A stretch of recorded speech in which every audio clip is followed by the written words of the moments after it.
বন্ধুরা আমার খেয়াল করুন, লা ইলাহা ইল্লাল্লাহ মানে কি এটা আমাদের বুঝতে হবে। আমরা কিন্তু অনেকেই এটা বুঝতে চাই না। লা ইলাহা ইল্লাল্লাহ মানে আল্লাহ ছাড়া কোনো মাবুদ নাই। সম্মানিত ভাইরা আমার খেয়াল করুন, মুহাম্মদুর রাসূলুল্লাহ সাল্লাল্লাহু আলাইহি ওয়াসাল্লাম যখন 1 থেকে 40 বছর বয়স ছিল, সবার কাছে প্রিয় মানুষ ছিল, সবার কাছে আলামিন ছিল, সবাই তার কাছে সম্পদগুলো তার কাছে গুচ্ছিত রাখতো ছিল। এখন ঠিক না বেঠিক?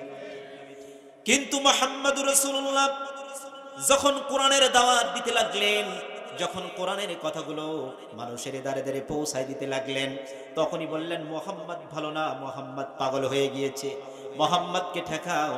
এমন একটা পজিশনে মুহাম্মদকে ডাকা হলো। আবু জাহেল, আবু লাহাব, উতবা, শাইবারা মুহাম্মদকে ডাকলেন, ডেকে বলছেন, ওই ভাতিজা মুহাম্মদ, তুমি কি চাও বলো, তোমাকে সেটাই দেয়া হবে। কে বলছেন? আবু জাহেল, উতবা, শাইবা এরা এক এক করে মুহাম্মদকে ডাকলো। মুহাম্মদ সাল্লাল্লাহু আলাইহি ওয়াসাল্লামকে ডেকে বললেন, হে ভাতিজা মুহাম্মদ, তুমি কি চাও বলো, তোমাকে সেটাই দেয়া হবে। তুমি যদি আরবের সবচেয়ে সুন্দরী নারী চাও, এই নারী তোমাকে দেয়া হবে। যদি তুমি আরবের সব সম্পদগুলো চাও, তোমাকে দিয়ে দেয়া হবে। আল্লাহু আকবার কোন। কিন্তু একটা শর্ত, একটা কথা, তোমার কাছে একটা দাবি, তোমার যা চাও সব দেয়া হবে, কিন্তু এই আল্লাহর কোরআনের দাওয়াত তুমি দিতে পারবে না। কে বলছেন এই কথা? আবু জাহেল, উতবা, শাইবা এরা এই কথা বলছেন। মুহাম্মদ সাল্লাল্লাহু আলাইহি ওয়াসাল্লাম কি রাজি হয়েছিলেন? আরো জোরে বলেন, রাজি হয়েছিলেন। যখনই মুহাম্মদ রাজি হলেন না, মুহাম্মদুর রাসূলুল্লাহ সাল্লাল্লাহু আলাইহি ওয়াসাল্লামকে তখন বলল, এই মুহাম্মদকে তো কথা বলতে দেয়া যাবে না। শুধু তাই না, মুহাম্মদকে হত্যা করার ষড়যন্ত্র করা হোক। মিথ্যা বলছি? এটা কিসের কথা বলেন? এটা কিসের কথা? এই কথা কোথায় আছে? বললেন মুহাম্মদ পাগল হইছে, মুহাম্মদকে দাওয়াত দিতে দেয়া যাবে না, মুহাম্মদকে হত্যা করা হোক। শুধু তাই নয়, মুহাম্মদকে হত্যা না, মুহাম্মদকে দেশ থেকে তাড়াই দেওয়া হোক। শুধু তাই না, মুহাম্মদকে গ্রেফতার করা হোক। এই কোরআন প্রচার করতে যে আপনার নবী, আমার নবী 3 বছর শিয়াবে আবু তালিব জেল কেটেছে, ঠিক কি না? কিন্তু গো বন্ধুরা আমার, এটা সবার জানা, সবাই আপনারা জানেন, কিন্তু এটা আমার বিষয় না, মূল বিষয় বর্তমানকে নিয়ে আমার একটু বলার আশা রয়েছে। তো মুহাম্মদ যখন এরকম ভাবে কারোর কথা শুনলেন না, কারোর কথা মানলেন না, একটি পর্যায়ে আসলো, মুহাম্মদকে এক পর্যায়ে তাকে মদিনায় তাড়িয়ে দিলেন। আল্লাহু আকবার। কি মিথ্যা বলছি? মিথ্যা বলছি? কিসের কারণে? কোরআনের দাওয়াত দেওয়ার কারণে মুহাম্মদকে দেশে থাকতে দিল না। সম্মানিত ভাইরা খেয়াল করুন, আমার দেশে, আপনার দেশে সবার প্রিয় যে মানুষটি, বলেন তো এই মানুষটার নাম কি ছিল? আমার দেশের সবচেয়ে প্রিয় মানুষ, হৃদয়ের মানুষ কে? আল্লামা শহীদ দেলোয়ার হোসেন সাঈদী। এই কোরআন প্রচার করার কারণে আল্লামা সাঈদী যদি আজকের শুধু কোরআনের কথা বলতো, শুধু হক দাওয়াত দিত, পীর সাহেব হয়ে যদি শুধু তাসবিহ গুনতো, মানুষকে মুরিদ বানাতো, তার চাইতে জনপ্রিয় আর কেউ হতো না।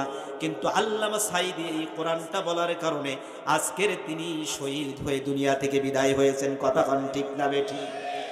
আল্লামা সাঈদীকে যখন জেলের মধ্যে যখন গ্রেফতার করা হলো, 13 সাল থেকে নিয়ে 1 নয় 2 নয় 13টি বছর জালিমের জেলখানায় যখন বন্দী ছিল, আল্লামা সাঈদীকে গ্রেফতার করে বিশ্ব নবীর মতো এরকম অফার দেয়া হয়েছিল কিনা বলেন? আরো জোরে বলেন। অফার দেয়া হয়েছিল না ভাই? কিন্তু আল্লামা দেলোয়ার হোসেন সাঈদীকে বলেছিল, তুমি কি চাও? তুমি কি বড় চেয়ার চাও? তোমাকে দেয়া হবে। আল্লাহু আকবার। তুমি যদি সম্পদ চাও, তোমাকে দেয়া হবে। তুমি যা চাও সব দেওয়া হবে। তোমাকে একটা দল জামাত ইসলাম বাংলাদেশ, এই দল তোমাকে ত্যাগ করতে হবে। আল্লামা সাঈদী কি করেছিলেন নাকি? কোন চেয়ারের লোভ দেখেছিলেন নাকি? কোন সম্পদের লোভ পেয়েছিলেন নাকি? তিনি আল্লাহর সন্তুষ্টির জন্য তেনার জীবনটা দিয়ে দিয়েছে, কিন্তু বাতিলের কাছে মাথা নত করে না। আমরা তো সেই জাত যে নবী জেল খেটেছে, যে নবী তায়েফে রক্তাক্ত হয়েছে, যে নবী তার দন্দান শহীদ হয়েছে, সেই নবীরই তো উম্মত আমরা। চিল্লায় কোন ঠিক না বেঠিক? আমরা তো সেই আম্মারের উত্তরসূরি, আমরা তো সেই খাব্বাবের উত্তরসূরি, আমরা তো জীবন দিতে চাই, আমরা বাতিলের কাছে মাথা নত করে দাঁড়িয়ে না, কতক্ষণ ঠিক না বেঠে? আল্লামা সাঈদীকে যখন এইভাবে অফার দেওয়া হলো, আল্লামা সাঈদী যখন মানলেন না, আল্লামা সাঈদীকে যখন তারা গ্রেফতার করলো, গ্রেফতার করার পরে দেখে যে এই আল্লামা সাঈদীকে তো জেল থেকে ছাড়া যাবে না, যদি আল্লামা সাঈদী যদি আবার তাকে ছেড়ে দেওয়া হয়, এই সাঈদী সাহেব যে কোরআনের ময়দানে আবার কোরআনের কথা বলবে, আবার কোরআনের কথা বলবে, আবার তাওহীদের রিসালাতের দাওয়াত দিবে, আল্লাহর কথা আল্লাহর জমিনে আবার বলবে, আবার হিন্দুদেরকে আবার মুসলমান করে বানাবে। অতএব আল্লামা সাঈদীকে বাঁচতে দেওয়া যাবে না। ষড়যন্ত্র করে হসপিটালে নিয়ে গিয়ে মিথ্যা ষড়যন্ত্র করে বিষাক্ত ইনজেকশন দিয়ে তাকে শহীদ করা হয়েছে। চিল্লা এখন ঠিক না বেঠি? কি কারণে? আরো জোরে বলেন কি কারণে? এই কোরআন প্রচার করার কারণে। কতক্ষণ ঠিক না বেঠি? এই যুগে যুগে প্রত্যেক নবী রাসূলের দাওয়াত একই মিশন ছিল, আল্লাহর জমিনে আল্লাহর দ্বীন কায়েম করা। কতক্ষণ ঠিক না বেঠি? সেই আল্লামা সাঈদী এক পর্যায়ে শহীদ হয়ে গেলেন, কিন্তু আমরা সেই তার সৈনিক, আমরা সেই মতিউর রহমান নিজামীর সৈনিক, আমরা উমরের হযরত খাব্বাবের উত্তরসূরি। আমাদের পরে যত বালা মুসিবত আসুক, যত বিপদ আসুক, আমরা বাতিলের কাছে কিঞ্চিত পরিমাণ কারা কারা মাথা নত করতে চাই না। রাজি আছি? দুই হাত তুলে আল্লাহকে দেখা। ভাই অসন্তুষ্ট হয়েছেন, কষ্ট পাচ্ছেন, চলবে, আলোচনা চলবে, আপনারা কষ্ট বলে আমাকে বলবেন ইনশাআল্লাহ। শুধু তাই নয়,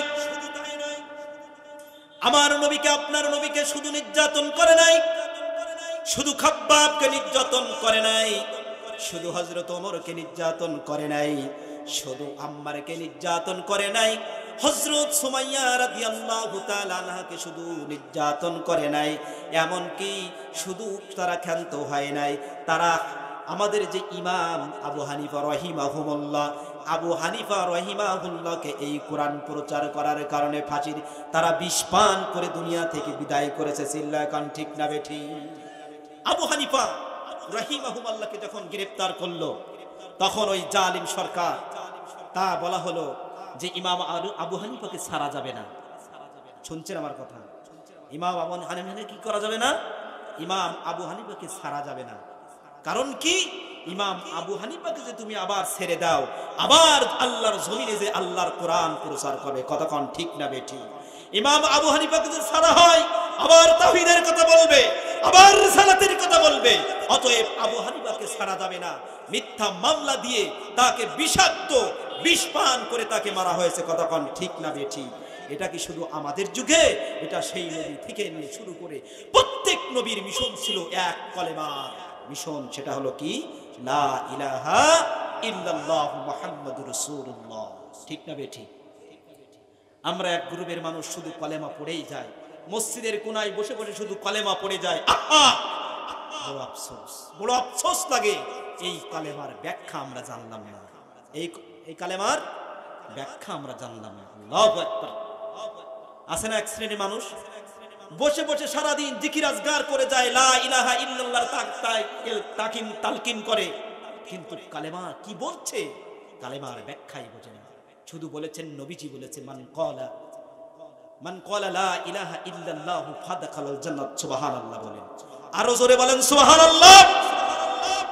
বলছেন বিশ্ব নবী বলেছেন, মান ক্বালা লা ইলাহা ইল্লাল্লাহু ফাদাখালাল জান্নাহ।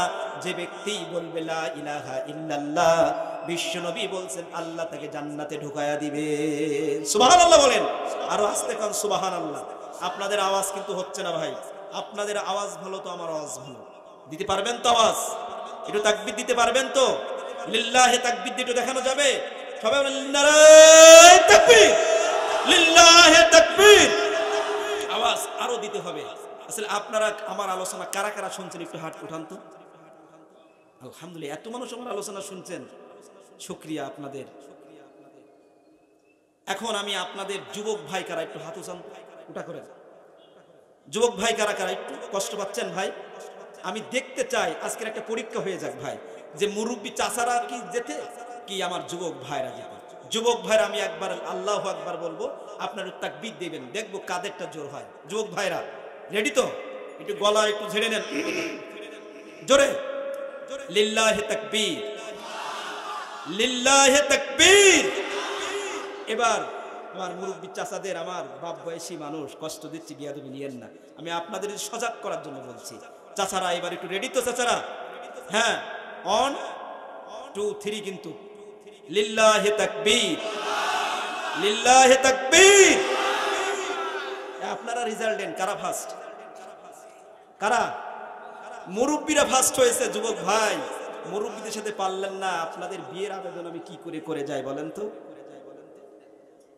এবার কেউ কষ্ট পেয়েছেন? সবাই মিলে একটু দেখি কত সুন্দর হয়। লিল্লাহি তাকবীর, লিল্লাহি তাকবীর। এই তো মাশাআল্লাহ, সুন্দর হয়েছে, শুকরিয়া আপনাদের। সম্মানিত ভাইরা, যে কথা বলছিলাম, এরা মাঝে মধ্যে আপনাদের আওয়াজ দিতে হবে, তাহলে আওয়াজ কিন্তু সুন্দর হবে, না হলে কিন্তু আমিও ঝিমাই যাব, আপনারাও ঝিমাবেন। কিন্তু আমি কি বলছিলাম আপনাদেরকে? লা ইলাহা ইল্লাল্লাহ শুধু পড়েই গেলাম, কিন্তু কালেমার ব্যাখ্যা আমরা বুঝলাম না। ঠিক কি না বলেন? আরো জোরে বলেন, ঠিক কি না? বন্ধুরা আমার, খেয়াল করুন, লা ইলাহা ইল্লাল্লাহ মানে কি, এটা আমাদের বুঝতে হবে। আমরা কিন্তু অনেকেই এটা বুঝতে চাই না। লা ইলাহা ইল্লাল্লাহ মানে আল্লাহ ছাড়া কোনো মাবুদ নাই। শুধু কি শেষ? শুধু কি শেষ? আল্লাহ ছাড়া কোনো ইলাহা নাই, আল্লাহ ছাড়া কোনো রব নাই, আল্লাহ ছাড়া কোনো পালন কর্তা নাই, আল্লাহ ছাড়া কোনো বিধানদাতা নাই, আল্লাহ ছাড়া কোনো আইনদাতা নাই। এটা অনেকেই মানতে চায় না। কথা বলেন না কেন? নামাজ পড়তে রাজি, রোজা রাখতে রাজি, পর্দার ফরজ মানতে রাজি, কিন্তু সম্মানিত ভাইরা, দুঃখের বিষয়, দুঃখজনক কথাটা যে তারা সব কিছু মানতে রাজি, কিন্তু এই কালেমার মধ্যে যে ঢুকানো রয়েছে আল্লাহ আমাদের বিধানদাতা, আইনদাতা বলেছেন কে? আরো জোরে বলেন, বলেছেন কে? এই কথা ওরা মানতে চায় না। ওরা নামাজ মানতে চায়, রোজাও মানতে চায়, হজও মানতে চায়, কিন্তু ওরা চায় না যে আল্লাহর দিন কায়েম করা ফরজ। আল্লাহ এটা কলেমার মধ্যে ঢুকিয়ে দিয়েছেন, এরা বোঝে না। লা ইলাহা ইল্লাল্লাহ মানে আল্লাহ ছাড়া কোনো মাবুদ নাই, আল্লাহ ছাড়া কোনো বিধানদাতা নাই, আর আল্লাহর বিধান ছাড়া কোনোটা আমরা মানি না। তার মানে হলো আল্লাহরটা মেনে নিতে হবে, আর আল্লাহর বাইরে যত আইন কানুন, নিয়ম কানুন সব হলো তাগুদের আইন। চিল্লায় এখন ঠিক কিনা? আল্লাহর বিপরীত আইন যেটা, ওটার নাম কি? তাগুতের আইন। আর কারোর বাবার আইন, কারোর দাদার আইন, কারোর স্বামীর আইন, এরকম ভাবে মানুষের তৈরি করা আইন। তার মানে লা ইলাহা ইল্লাল্লাহ মানে আল্লাহর আইন আমরা মানবো, আর আল্লাহর বিপরীত যেগুলো আইন রয়েছে ওগুলো মানবো না। এর নাম হলো কালেমা। চিল্লাবেন, বুঝছেন? কিন্তু আপনি কালেমা মানলেন, কালেমা পড়লেন, এক কালেমার মধ্যে সব ঢুকে গিয়েছে। ঠিক কিনা? আপনি যখনই কলেমা পড়েছেন তখনই আপনি আল্লাহর সমস্ত বিধিবিধান মানতে বাধ্য হয়ে গিয়েছেন। সুবহানাল্লাহ বলবেন না? কিন্তু আপনি যদি বলেন যেখানে মায়ের আছে, যেখানে জেল আছে, জরিমানা আছে, যেখানে দোকানপাট ভাঙবে, যেখানে চাকরি নষ্ট হয়ে যাবে, ওই দিন কায়েম করতে আমরা যাব না, আমরা শুধু লা ইলাহা ইল্লাল্লাহ পড়বো, ইল্লাল্লাহ পড়বো, কিন্তু ইল্লাল্লাহর ব্যাখ্যা বুঝলাম না, আপনি জীবনেও জান্নাতে যেতে পারবেন না। যতই আপনি বলেন যে লা ইলাহা ইল্লাল্লাহ ফাদাকালাল জান্নাহ, লা ইলাহা ইল্লাল্লাহ পড়লেই জান্নাতে যাবেন, জান্নাত তো মামুর বাড়ি না। মামুর বাড়ি নাকি? মামুর বাড়ি না। আসুন আমরা আস্তে আস্তে শুনি কালেমার ব্যাখ্যা। আমরা তাগুতের আইন তালি বর্জন করতে হবে। কালেমার ব্যাখ্যা কি? আল্লাহর আইন মেনে নিতে হবে, আল্লাহর বিপরীত যত আইন সবকে ভাইলাট করতে হবে। এর নাম কি? এর নাম লা ইলাহা ইল্লাল্লাহ। আল্লাহটা স্বীকার করি আর তাগুতটা কি করি? বর্জন করি, প্রত্যাখ্যান করি। বুঝছেন কালেমার ব্যাখ্যা? এবার তাগুত কারে বলে দেখেন। আল্লাহ রাব্বুল আলামিন বলছেন সূরা নাহলের 36 নম্বর আয়াতে আল্লাহ পাক বলছেন, ওয়ালাকাদ বাআথনা ফি কুল্লি উম্মাতির রাসূলা আন ইবুদুল্লাহা ওয়াজতানিবুত তাগুত। জোরে বলি আল্লাহু আকবার, আরো জোরে বলি আল্লাহু আকবার। তাকবীর দিতে ভয় পাচ্ছেন আপনারা? তাকবীর দিতে ভয় পাচ্ছেন? সেই ভয়ের দুনিয়া আছে নাকি? ভয়ের সময় আছে? তাহলে জোরে তাকবীর দিতে পারবেন না? আরো জোরে বলেন আল্লাহু আকবার। জোরে জোরে একটু তাকবীর চাই, একটু মাঝে মধ্যে স্লোগান দিবেন আমাকে হিট করার জন্য। ঠিক কিনা বলেন? পারবেন তো? রাজি আছেন ইনশাআল্লাহ? এই তাকবীর আমরা এক সময় দিতে পারতাম না, ঠিক কিনা? আল্লাহর জমিনে আল্লাহর জমিনে আল্লাহর তাকবীর হবে, এটা এক গ্রুপের মানুষ বাধা দিত কিনা বলেন? আরো জোরে বলেন। এই সমাজের নাস্তিক সরকার, জালিম সরকার 17 বছর আমি এই আল্লাহর জমিনে আল্লাহর তাকবীর দিতে দেয় নাই, ঠিক কিনা বলেন? আর এমন একটা সময় আল্লাহ পাক তৈরি করে দিয়েছেন আমাদের। এই তাকবীর কার স্লোগান? আরো জোরে বলেন, কার স্লোগান? তাকবীর দিতে কারোর ভয় ভীতি আছে? আল্লাহর জমিনে আল্লাহর তাকবীর দিতে হবে। আর কত বড় বিয়াদব আল্লাহর জমিনে থেকে বলে এটা নাকি জামাত শিবিরের স্লোগান। এটা কি জামাত শিবিরের স্লোগান ভাই? এটা জামাত শিবিরের কোনো ব্যক্তিগত স্লোগান? কার স্লোগান? আল্লাহর স্লোগান। কার জমিন এটা? আসমান কার? আপনি কার? আমি কার? সব আল্লাহর। আল্লাহর জমিনে আল্লাহর কথা চলবে। কত বড় বিয়াদব কয় আল্লাহর জমিনে আল্লাহর তাকবীর দেওয়া যাবে না। এরকম যদি কেউ এরকম মানুষ এখন পাওয়া যায়, ঘাড় ধরে স্টেজ থেকে নামায় দিতে হবে, ঠিক কিনা বলেন? এই বাংলার জমিন আগামীর দিন ইসলামের দিন, আগামীর দিন কোরআনের দিন, আগামীর দিন আলেম উলামার দিন, আগামীর দিন আমরা সবাই দেখতে চাই কোরআনের দিন। কারা কারা রাজি আছেন দুই হাত তুলে আল্লাহকে দেখা। সম্মানিত ভাইরা, যে কথা বলছিলাম তাগুত কাকে বলে? আল্লাহ রাব্বুল আলামিন বলছেন ওয়ালাকাদ বাআসনা ফি কুল্লি উম্মাতির রাসূলা। আল্লাহ পাক বলছেন আমি প্রত্যেক জাতির জন্য আমি রাসূল প্রেরণ করেছি, রাসূল পাঠিয়েছি। আর আল্লাহ বলছেন ওয়ানিবুদু আনিবুদুল্লাহ ওয়াস্তানিবুত তাগুত। আল্লাহু আকবার বলেন। তাহলে প্রত্যেক জাতির জন্য নবী রাসূল পাঠিয়েছেন, শুধু তাই নয়, এবং মানুষকে আল্লাহ রাব্বুল আলামিন নবী রাসূলকে বললেন আনি ইবুদুল্লাহ ওয়াস্তানিবুত তাগুত। দুইটা অপশন দিলেন, একটা হলো আল্লাহর ইবাদত করবে আর একটা হলো তাগুতকে বর্জন করবে। বলেছেন কে? আরো জোরে বলেন, বলেছেন কে? তাহলে কালেমা বলছে আল্লাহর আইন মানতে হবে, তাগুতকে বর্জন করতে হবে। আর আল্লাহ পাক কোরআনুল কারীমের মধ্যে বলছেন প্রত্যেক নবীকে পাঠিয়েছে প্রত্যেক জাতির জন্য, তাদের মিশন ছিল দুইটা। একটা হলো তারা আল্লাহর জমিনে আল্লাহর ইবাদত করবে। ইবাদত বলতে কি শুধু নামাজ বোঝায় নাকি? শুধু কি রোজা বোঝায় নাকি? দিন কায়েম, নামাজ পড়া যেমন ফরজ, রোজা রাখা যেমন ফরজ, দিন কায়েম করাও এমন ফরজ, ঠিক কি না? আল্লাহ পাক বলছেন সেটাই, আনিবুদুল্লাহ, আমি প্রত্যেক জাতির জন্য রাসূল পাঠিয়েছি আল্লাহর বিধান মানার জন্য। আল্লাহর বিধান তো মানবে, আর আল্লাহর বিপরীত যত আইন সব আইনকে বর্জন করবে। এর নাম হলো কালেমা, ঠিক কি না? কালেমার ব্যাখ্যা হলো এটা। আমরা এক শ্রেণীর মানুষ শুধু কলেমা পড়ি আর কলেমার ব্যাখ্যা বুঝি না। আল্লাহর দ্বীন কায়েমের বিরোধিতা করে এরকম মুনাফিক আছে না নাই? এরকম মুনাফিক আছে না নাই? যার মধ্যে নামাজ আছে, রোজা আছে, হজ আছে, যাকাত আছে, কিন্তু আল্লাহর দ্বীন কায়েম যার মধ্যে নাই, টাটকা মুনাফিক, টাটকা মুনাফিক, টাটকা মুনাফিক। কথা ঠিক না বেঠি? এই মুনাফিকের স্তর একেবারে জাহান্নামের নিম্ন স্তরে, ঠিক কি না? সম্মানিত ভাইরা আমার, তাহলে কালেমার অর্থ হলো, কালেমার ব্যাখ্যা হলো আল্লাহর আইনকে মেনে নিতে হবে। আর আল্লাহর আইন মেনে নিব তো এটাই ঠিক, শুধু তাই নয়, মানুষের যত আইন রয়েছে সব আইনগুলোকে আমরা ভাইলাট করে দিব। রাজি আছি তো? রাজি আছি তো ইনশাআল্লাহ? একটা উদাহরণ দিয়ে আপনাদের আরো একটু ভালো বোঝানো যাবে যে কালেমার মধ্যে আপনার নামাজ ঢুকে গেছে, রোজা ঢুকে গেছে, সব কিছু ঢুকে গিয়েছে। যখনই আপনি একবার কি করেছেন, একবার কালেমা পড়ে আল্লাহর কাছে মুসলমান হয়ে গিয়েছেন, আপনি আল্লাহর সমস্ত বিধানের মধ্যে ঢুকে গিয়েছেন। আল্লাহু আকবার। এখানে কেউ নাই, একটু চা না যায় কি দেখেন। সম্মানিত ভাইরা, একটা উদাহরণ দিলে আপনারা বুঝবেন। আপনাদের এলাকায় বিয়ে বলে তো ভাই? একটু আওয়াজ বাড়ান। আপনাদের এলাকায় কি বলে? বিয়ে বলে। একটা ছেলে একটা মেয়েকে বিবাহের অনুষ্ঠানে বসানো হয়েছে। আপনাদের এলাকায় এটাই বলে তো যে অমুকের ছেলের সাথে অমুকের মেয়ের এত টাকা দিলমহরে ধার্য করা হয়েছে, তুমি কি রাজি? এরকম কিছু বলা হয় কিনা বলেন? এরকম কিছু বলা হয় কি? এখন ওই মেয়েটার কাছে বলছে তুমি কি রাজি? মেয়েটা বলছে আলহামদুলিল্লাহ, আমি কবুল করে নিলাম। বুঝছেন আমার কথা? এখন এই মেয়েটা কবুল পড়ে এক পর্যায়ে শ্বশুর বাড়ি চলে গিয়েছে। স্বামীর বাড়ি চলে গিয়েছে।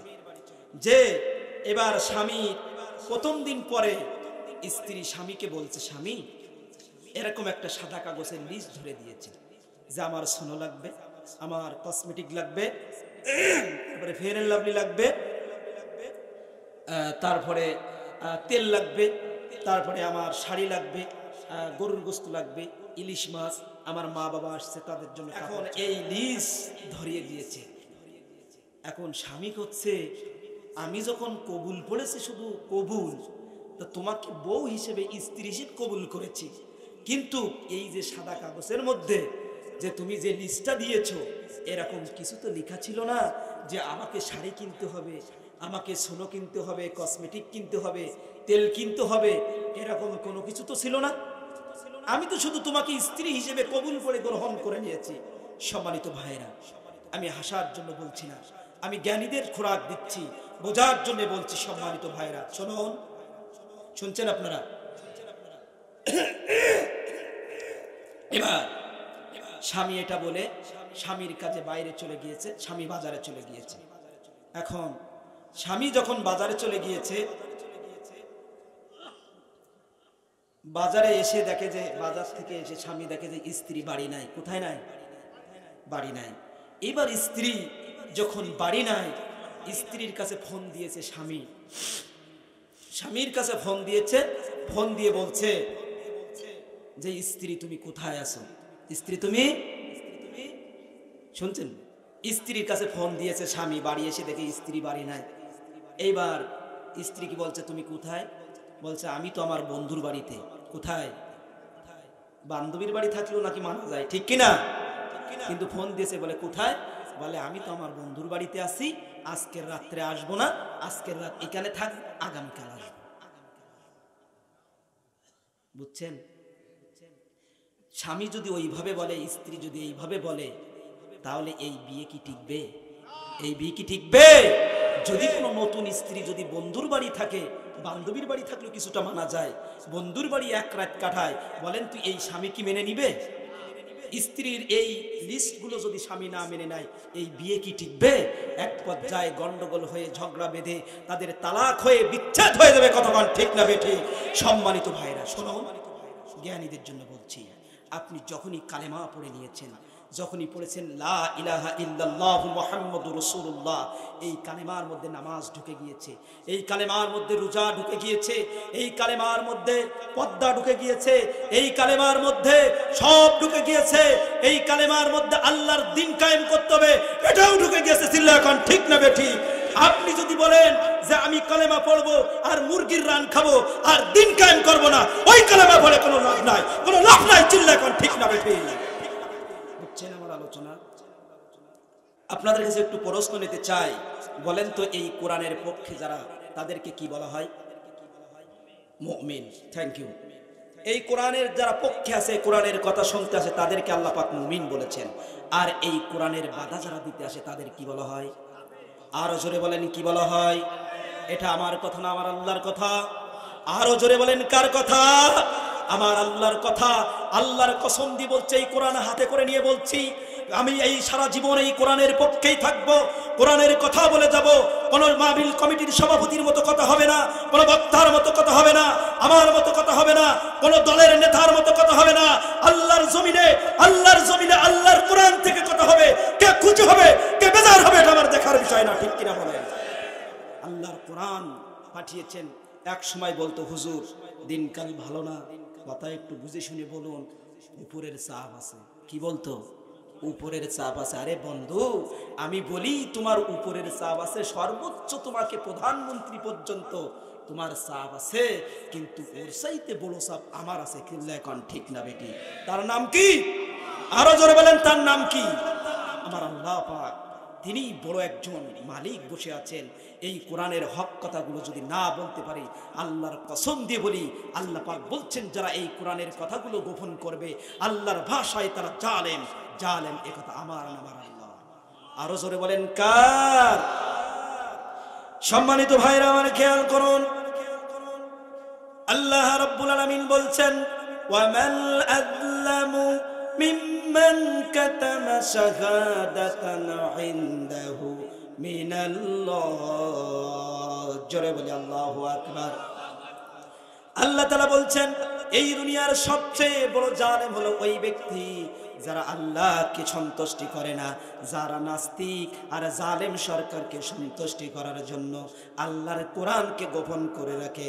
আল্লাহর ভাষায় এরা হলো টাটকা জালেম। চিল্লায় বলেন তারা কি? আমি দেখেছি এমন একটা সময় ছিল 17 বছর আগে, কিছু আলেম ছিল তারা আল্লাহকে সন্তুষ্টি করার জন্য নাই, তারা সরকারকে, জালিম সরকারকে সন্তুষ্টি করার জন্য, তারা জালিমের সাপোর্ট দেয় তাদেরকে সন্তুষ্টি করার জন্য আল্লাহর কোরআনের হক কথাগুলো তারা গোপন করে রেখেছিল। কতক্ষণ ঠিক না বেঠিক? আমি দেখেছি, আমি যে প্রতিষ্ঠানে লেখাপড়া করতাম একটু বাধ্য হলাম নাম ধরতে। আমি যেখানে লেখাপড়া করছি মনিরামপুর কামিল মাদ্রাসা লাউড়ি রামনগর, ওখানে আমাদের যে প্রিন্সিপাল সাহেব, ওনাকে পদত্যাগ করার জন্য অনেক কিছু করা হয়েছে।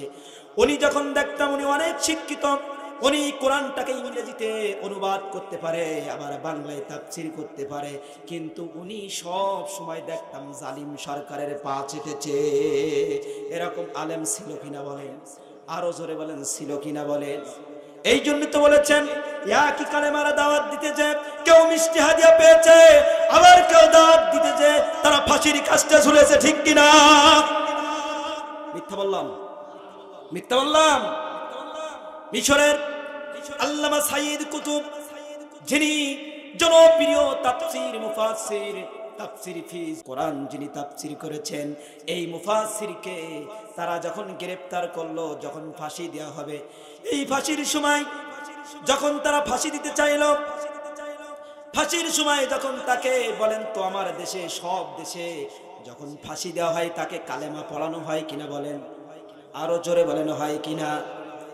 এমন একটা মুহূর্তে আল্লামা সাইয়্যিদ কুতুবকে যখন ফাঁসির কাস্টে ঝুলানো হবে, এক হুজুরকে ডেকে এনে বলছে, হুজুর আপনি গোসল করুন, আপনি উজু করুন, আপনার ফাঁসি দেওয়া হবে একটু পরেই। তখন আল্লামা সাইয়্যিদ কুতুব বলছে, কেন আমাকে কালেমা পড়াবা কেন? বলে হ্যাঁ হুজুর, যখন ফাঁসি দেওয়া হয় তখন কালেমা পড়া হয়। আল্লামা সাইয়্যিদ কুতুব বলছে, আপনি যদি আমাকে কালেমা পড়ান তাহলে আপনার লাভ কি? শুনছেন আমার কথা? কষ্ট পাচ্ছেন ভাই?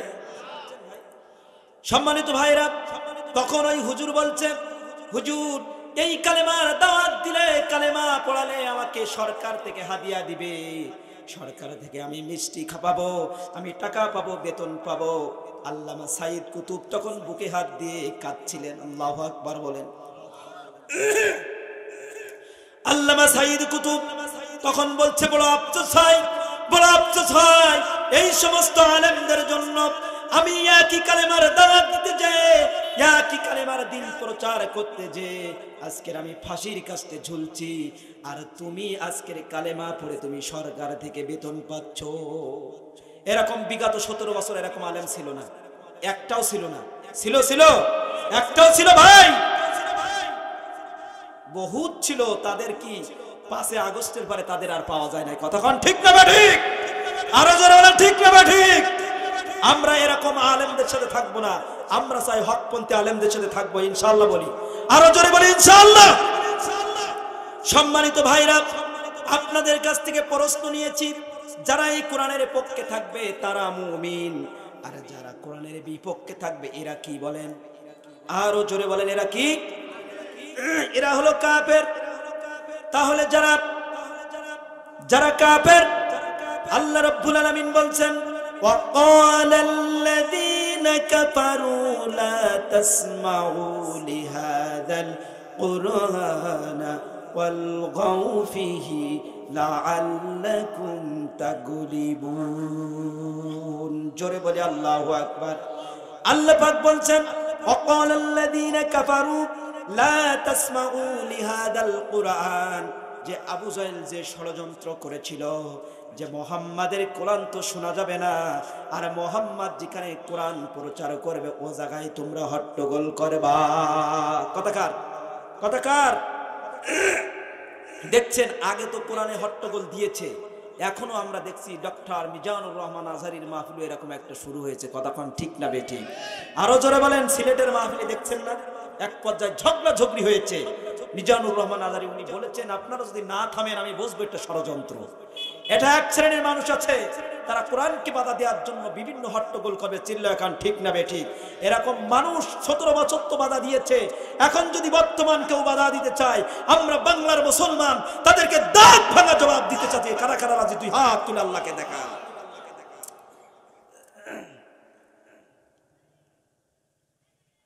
রাজি আছেন? তাহলে আপনারা বললেন যারা কোরআনের পক্ষে আছে এরা হলো কারা? এরা হলো মুসলমান, আর যারা কোরআনের বিপক্ষে এরা হলো কাফের। কার কথা? তাহলে আবু জাহেল যদি কোরআনের পক্ষ থেকে, যদি কোরআনের বিপক্ষে থেকে যদি আবু জাহেল কাফের হয়ে যায়, আপনাদের কাছে প্রশ্ন করতে চাই, আগে যারা কোরআনে বাধা দিয়েছিল এখনো যারা কোরআনে বাধা দিতে চায় এরা কি? আর যারা বলেন এরা কি? আমরা 17 বছর দেখেছি কোরআনে বাধা দিয়েছে এক শ্রেণীর মানুষ, ছিল কিনা বলেন? কিন্তু বর্তমানে এরকম দেখা যাচ্ছে। আমি কিছুদিন আগে একটা পাবনায় মাহফিল করেছিলাম, মতিউর রহমান নিজামীর গ্রামে, সাতিপুর নাকি একটা গ্রামের নাম। ওখানে স্টেজে আমার সরাসরি বাধা দিয়েছে। সরাসরি একজন এসে বলছে রাজনৈতিক আলোচনা করা যাবে না। আল্লাহর কসম আমি কোনো রাজনৈতিক আলোচনা করি নাই, কোরআন থেকে আলোচনা করেছি। এরকম যদি এখনো যদি কোরআনে যারা বাধা দিয়েছে, এখনো যারা বাধা দিতে চায়, ভবিষ্যতে যারা বাধা দিবে, আল্লাহর ভাষায়রা টাক্কা কাফের, টাক্কা কাফের। কতক্ষণ ঠিক না বেঠি? সম্মানিত ভাই, কথাটা আমার কার? আরো জোরে বলেন কথাটা কার? কোরআনের পক্ষে বাধা দিয়ে কেউ এই দুনিয়ায় টিকে থাকতে পারে নাই, ঠিক কিনা? কোরআনের বিপক্ষে যারাই গিয়েছে এক সময় লাঞ্ছিত হয়েছে, বঞ্চিত হয়েছে। কথা বলেন ঠিক না বেঠি? সম্মানিত ভাইরা আমার খেয়াল করুন, এই কোরআনের পক্ষ নিয়ে আবু জাহেল আবুল আহকাম থেকে তিনি হয়ে গেলেন আবু জাহেল। বলেন তো আবুল আহকাম মানে কি? আরো জোরে বলেন কি? আবুল আহকাম মানে জ্ঞানের পিতা, কিন্তু এই কোরআনের বিরোধিতা করার কারণে আবু জাহেল হয়ে গেল মূর্খের পিতা। চিল্লায় গান ঠিক কিনা? শুধু তাই নাই বন্ধুরা আমার, এই কোরআনের বিপক্ষে যাওয়ার কারণে আবু জাহেল শুধু তাই নয়, আবু জাহেলের নামে যারা সৌদি আরব যারা হজ করতে গিয়েছেন, আমার হাজী ভাইরা ভালো বুঝবেন যে সৌদি আরবে এমন একটা আন্তর্জাতিক টয়লেটখানা আছে, সেখানে যেই যাই টয়লেট করে আসে। কি কারণে? এই কোরআনের বিপক্ষে লাগার কারণে। আমরা সাবধান করতে চাই, যারা যুগে যুগে কোরআনে বাধা দিয়েছে, আল্লাহর কিতাবে বাধা দিয়েছে, আল্লাহর কোরআন আল্লাহর জায়গায় থেকে গিয়েছে, আল্লাহর ইসলাম আল্লাহর জায়গায় থেকে গিয়েছে, যারাই বাধা দিতে এসেছে তারাই দুনিয়া থেকে বিচ্ছিন্ন হয়ে গেছে। কথা বলেন ঠিক না বেঠিক? সেই দৃশ্য তো আমরা 5 আগস্টে দেখেছি। কথা বলেন, তারা দুপুর 12টা পর্যন্ত কি স্ট্রং মানুষকে গুলি করে মারার সিদ্ধান্ত নিয়েছেন। আল্লাহর কি খেলা? 5 আগস্টের দুপুর 2টার পরে শীত। কথা বলেন ঠিক না বেঠিক? আরো জোরে বলেন ঠিক না বেঠিক? আবার মাঝে মাঝে বলে যে আমি আশেপাশে ঘুরছি, তোমরা দুঃখ পেও না, কষ্ট পেও না, যখন তখন ঠুস করে ঢুকে যেতে পারি। আমরাও বাংলার মুসলমান বলে দিতে চাই, তুমি যে অন্যায় করেছো, তুমি যে জুলুম করেছো, আমাদের একে একে যারা কোরআন প্রচারক আল্লামা দেলোয়ার হোসেন সাঈদীকে তোমরা শহীদ করেছো, মতিউর রহমান নিজামীকে তোমরা শহীদ করেছো, আলী হাসান মুজাহিদীকে তোমরা শহীদ করেছো। বাংলার জমিনে যারা এরকম নিরাপদ মানুষদেরকে ফাঁসি দিয়ে শহীদ করেছে, বাংলার জমিনে আপনারা কি এরকম মানুষ দেখতে চান? আরো যারা বলেন দেখতে চান? কারা কারা দেখতে চান না? 2 হাত তুলে আল্লাহকে দেখান। আল্লাহ কবুল করুন। তুমি এত অন্যায় অত্যাচার করেছো আর তুমি অ্যাড দিচ্ছ। কি সুন্দর অ্যাড দিচ্ছে, দেখছেন? এটা কি বলে? অ্যাডভার্টাইজ বলে, তাই না? যে আমি যখন তখন ঢুকে যেতে পারি। আমরাও বলি তুমি ঠুস করে আসো, তোমার ঠুস করে ফাঁসির কাস্টে ঝুলানো হবে। কথা কান ঠিক না বেঠিক? বাংলার জমিনে তুমি আসো, বাংলার 18 কোটি মুসলমান তোমার যেখানে পাবে সেখানে জুতা পিটা হবে। কথা বলেন ঠিক না বেঠিক? কষ্ট পাচ্ছেন ভাই? কষ্ট পাচ্ছেন? আমার আজকের আসলে এরকম কণ্ঠ আমার কোনোদিন এই পর্যন্ত ভাঙেনি এখনো, আপনাদের দোয়ায়। কিন্তু আজকে কেমন হলো বুঝলাম না, মাইকটা সাউন্ড ভালো দিতে পারছে না, এখন কি বুঝলাম না জিনিসটা। সম্মানিত ভাইরা, আপনাদের কাছে একটু প্রশ্ন দিতে চাই, বলেন তো মানুষ কি কোনোদিন জোর করে ভালোবাসা আদায় করতে পারে? আরো জোরে বলতে হবে, মুসলমান জোর করে কেউ ভালোবাসা আদায় করতে পারে নাকি? পারে? পারে? আমরা সেটা 16 বছর ধরে আমরা দেখছি, মানুষের জোর করে ভালোবাসা আদায় করা যায় না। সম্মানিত বন্ধুরা একটু খেয়াল করুন, এই পর্যন্ত জোর করে ফিরাউন আসিয়াকে বলেছিল তুমি আল্লাহর দিন ছেড়ে দাও, না হলে তোমাকে মেরে ফেলা হবে, তোমাকে তেলের মধ্যে দেওয়া হবে, তোমার হাতে পেরেক মারা হবে। তারপরেও বলেন তো আসিয়ার ভালোবাসা পেয়েছিলেন নাকি? আরো জোরে বলেন পেয়েছিলেন নাকি? ইব্রাহিম আলাইহিস সালামকে আগুনের মধ্যে নিক্ষেপ করা হয়েছে জোরপূর্বক, তারপরেও কিন্তু ইব্রাহিম আলাইহিস সালাম তাদেরকে অন্তর থেকে ভালোবাসে নাই। এরকম আবু জাহেল চাচা ছিল, আবু লাহাব চাচা ছিল, তাও বিশ্ব নবীর ভালোবাসা পেয়েছেন নাকি? আরো জোরে বলেন পেয়েছেন নাকি?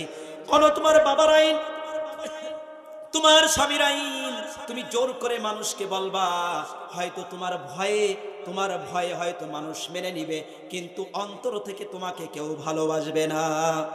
আমি যে আয়াতটা আপনাদের সামনে পড়েছিলাম, আমি আস্তে আস্তে যাচ্ছিলাম, আমি আয়াতটা বলছিলাম হুয়াল্লাযী আরসালা রাসূলাহু বিল হুদা ওয়া দীনিল হক লিইযহিরাহু আলাদ দীনি কুল্লি। সুবহানাল্লাহ বলেন।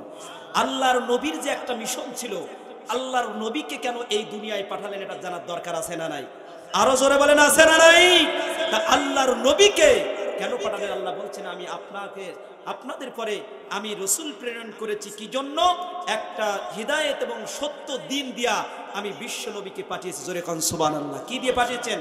এই দুনিয়ায় অনেক ধর্ম রয়েছে, হাজারো হাজার ধর্ম রয়েছে, সেই ধর্মগুলোর মধ্যে থেকে একটা সত্য ধর্ম রয়েছে, সেই ধর্মের নাম কি? আরো জোরে বলেন সেই ধর্মের নাম কি? ইসলাম।